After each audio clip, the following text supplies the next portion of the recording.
두 장의 사진, 윤석열 당선인의 사진과 문재인 대통령 내외의 사진입니다. 한미 동맹의 심장을 찾아간 윤석열 당선인. 하필 문재인 대통령 내외가 앉은 자리, 그 자리가 어떻길래 논란일까? 이 이야기 시작합니다. 한미 동맹은 매우 중요합니다. 더욱이 북한이 다음 달에 핵실험 내지 ICBM 미사일을 발사할 거다, 도발할 거다라는 관측도 나오고 있는 이 분위기 속에서 윤석열 대통령 당선인이 찾은 주한미군 기지. 이거 어떤 의미일까요? 영상으로 바로 만나보시죠.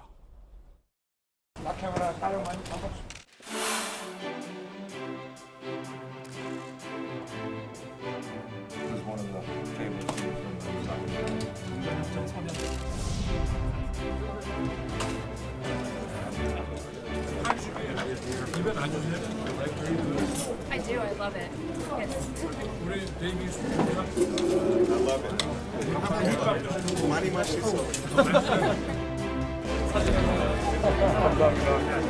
한반도를 둘러싼 국제 정세가 매우 엄중한 상황 속에서 한미의 9차 동맹과 연합 방위 태세를 통한 강력한 억제력은 아무리 강조해도 지나치지 않다고 말했습니다.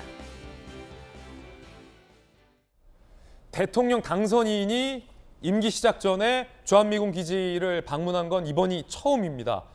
더욱이 평택으로 주한미군이 이전을 한 상황 속에서 북한의 핵실험 위기까지 거론되고 있는 터에 당선인이 주한미군 기지를 찾았다. 이거 어떤 의미일까? 전문가 있습니다.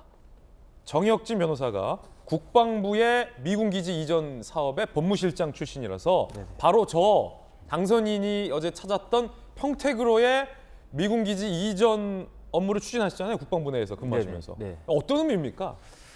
저는 상당히 놀랐어요. 예. 어떻게 당선인이 그 평택 험프리스까지 갔을까? 그거를 또 헬기 타고 갔다면서요. 대통령 전용 헬기. 헬기로도 한 1시간 정도는 걸릴 겁니다. 그래요? 네네. 그런데 어떤 의미가 있냐면은 원래는 평택에 미군 기지가 있었는데 예. 이것을 확장한 거예요. 용산에는 미 8군이 있고요. 그다음에 전방에 미 2사단이 쭉 있었는데 예. 그것을 다 평택으로 모은 거죠. 그래서 용산에 있는 기지가 80만 평인데 평택은 450만 평입니다. 뭐 이거는 규모가 비교가 안 되네요. 세계에서 가장 큰 미군 기지이기도 하지만 저 해외에 있는 미국 말고 미국 본토 말고 해외에 있는 가장 큰 기지이기도 하지만 세계 최고의 기지예요. 예. 그다음에 여기에는 미군 기지만 있는 것이 아니라 우리나라 한국 공군 기지도 있고요. 예. 그다음에 이 기지는 우리가 미군한테 쓰라고 건설해 준 거지만 이것을 우리가 미국한테 소유권을 넘겨준 게 아니라 그 땅을 무상 임대한 거거든요. 영어로 이제 그랜트한 것이기 때문에. 예. 그래서 지금 사실은 용산으로 청와대를 옮긴다라는 말 때문에 안보 위기가 있는 것이 아니야 많은 사람들이 걱정을 하는데 예. 가장 큰 안보는 한미 동맹이다. 굳건한 한미 동맹이다라고 하는 것을 무언의 행동으로 윤석열 당선자가 보여주신 것이 아닌가 저는 그렇게 생각이 들었습니다. 그렇군요. 김병민 전 대변인님. 예. 사실은 주한미군 측에 불만 아닌 불만이 현 정부 때 있어 왔습니다. 물론 코로나 영향이 가장 크게 고려됐겠지만 한국군과 미국군, 국군과 미국군, 이 동맹군이 함께 실전 한미 훈련을 전통적으로 한미 양국 간에 해왔고 북한의 도발 위협에 맞서서 우리의 동맹을 과시했던 실제 훈련이었는데 공교롭게도 문재인 정부 임기 동안 이 북한과의 대화 모드가 강조되고 또 코로나가 겹쳐지면서 한국과 미국군 사이에 실전 동맹 훈련이 실시된 적이 거의 없었다라는 거예요. 그게 예. 미국군 입장에서는 굉장히 좀 뭐랄까 좀 우려됐고 좀 불만이었던 점이었다고 해요. 그런 전반적인 상황들 때문에 한미 동맹이 약화되는 것 아니냐. 예. 그리고 북한의 눈치 보기를 너무 이 정부가 나서서 하는 것 아니냐 이런 비판들이 지적된 바가 있었죠. 조금 전에 얘기를 해주신 것처럼 당선인 신분으로 처음 이 평택 미군 기지를 방문했다 이렇게 보도가 되고 있는 상황이기 때문에 굳건한 한미 동맹의 기치를 다시 정확하게 살려나가겠다는 당선인의 뜻이 명확하게 담겨 있다 이렇게 평가될 수 있겠는데요. 문재인 대통령도 저곳을 방문했던 그 장면이 기억이 납니다. 예. 트럼프 대통령이 대한민국을 찾았을 때 가장 먼저 방문했던 곳이 바로 저 평택에 있는 미군 기지였던 거로 기억을 하고 그때도 같이 장병들과 식사를 했던 모습들이 저는 또렷이 기억이 나거든요. 예. 그만큼 대한민국에서 한미 동맹을 상징하고 있는 곳이 바로 저 평택 미군 기지인 만큼 이제 한 5월 10일 불과 한 달여밖에 남지 않았습니다. 한 달 뒤면 새 정부가 출범하게 될 텐데 과거에 우리 대한민국의 외교의 핵심적인 축인 이 미국과의 관계 속에서 다소 미진했던 부분이 있다면 이 북한의 위협과 도발에도 예. 굳건하게 한미 동맹의 기치로 안보를 살려 나가겠다는 이 대통령 당선인의 의지가 바로 저곳 방문을 통해서 드러난 것이 아닌가 싶습니다. 윤석열 당선인은 후보 시절 때부터 선거 내내 김병민 대변인이 바로 옆에서 지금 보좌했기 때문에 북한에 대해서는 할 말 하겠다라는 입장 맞죠? 북한에 대한 부분에서는 분명하게 언급한 바가 있고요. 힘에 기반한 평화를 얘기한 바 있습니다.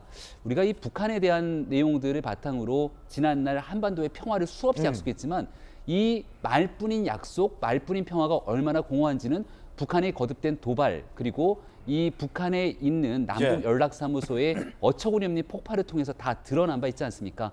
굳건한 동맹을 기반한 힘에 의한 평화를 통해서 한반도에 있는 평화까지도 함께 가져가겠다는 당선인의 굳은 뜻 잘 이행해 나갈 거라고 생각합니다. 할 말 하겠다 북한에. 자, 북한이 15일에 핵실험할 가능성이 미국에서 제기됐습니다. 성김 미 국무부 대북정책특별대표. 북한이 15일 김일성 생일에 도발할 가능성이 있다. 또 다른 ICBM 발사가 될 수도 있고 극초음속 미사일 발사가 될 수 있고 극단적으로는 핵실험을 할 수도 있다. 이재명 기자, 지금 누구보다 북한 전문가고 한반도 전문가인 성김 대사의 이 경고, 북한이 바로 다음 달에 핵실험할 수 있다 이 말입니까? 그렇죠. 성김 대표의 경고가 결코 가볍게 들리지 않죠. 그러니까 지금 그러니까 윤석열 당선인이 당선 신분을 처음 주한 미군 기준을 갔다 여러 가지 의미가 있는데 사실 왜 어제 갔느냐가 되게 중요한 거죠. 그거는 요 다음 주에 북한의 고강도 도발이 예정돼 있는 거죠. 아, 다음 주. 조금 전에 본 것처럼 다음 주 금요일 15일이 이제 북한의 최대 명절인 김일성 생일 태양절이죠. 태양절 110주년입니다.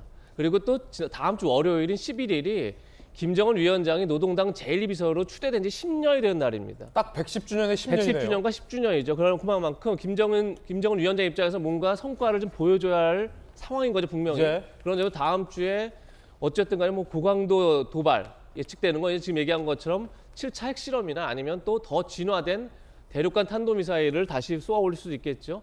그런 도발이 예정돼 있는 거의 전망이 확실시되는 상황에서 결국은 어제 윤석열 당선인이 주한 미군기를 찾아서 결국은 북한이 가장 두려워하는 게 미국의 전략 자산이죠. 전략 폭격기라든지 아니면 항공모함을 한반도에 언제든 전개할 수 있다. 이런 것들을 보여주기 위한 게 아니었나 이렇게 풀이할 수 있을 것 같습니다. 아니 보통 생일이거나 기념일에는 폭죽을 쏴야지 왜 미사일을 쏩니까? 도통 이해가 안 돼요. 북한 입장에서는 ICBM 자체가 일종의 폭죽이겠죠. 세계를 향한 폭죽이라고 자기들은 믿겠죠. 굉장히 흥미로운 표현이군요. 세계를 향한 폭죽이라고 북한은 믿고 있을 거다. 그 가운데 한미동맹을 강조한 겁니다.